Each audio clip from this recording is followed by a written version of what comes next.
বাংলাদেশ জাতীয়তাবাদী দল বিএনপির ভারপ্রাপ্ত চেয়ারম্যান তারেক রহমানের স্ত্রী ডাক্তার জোবাইদা রহমানের সাজা ১ বছরের জন্য স্থগিত করে প্রজ্ঞাপন জারি করেছে স্বরাষ্ট্র মন্ত্রণালয়। বুধবার স্বরাষ্ট্র মন্ত্রণালয়ের সুরক্ষা সেবা বিভাগ থেকে এক বিজ্ঞপ্তিতে এ তথ্য নিশ্চিত করা হয়েছে।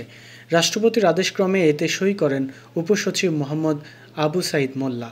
প্রজ্ঞাপনে বলা হয়, ডাক্তার জোবাইদা রহমানের সাজা স্থগিতের বিষয়ে দাখিল করা আবেদন এবং আইন ও বিচার বিভাগ, আইন, বিচার ও সংসদ বিষয়ক মন্ত্রণালয়ের মতামতের আলোকে ঢাকার সিনিয়র স্পেশাল জজ আদালত দণ্ডাদেশ আদালতে আত্মসমর্পণপূর্বক আপিল দায়েরের শর্তে ১ বছরের জন্য রাষ্ট্রপতি আদেশক্রমে সাজা স্থগিত করা হলো।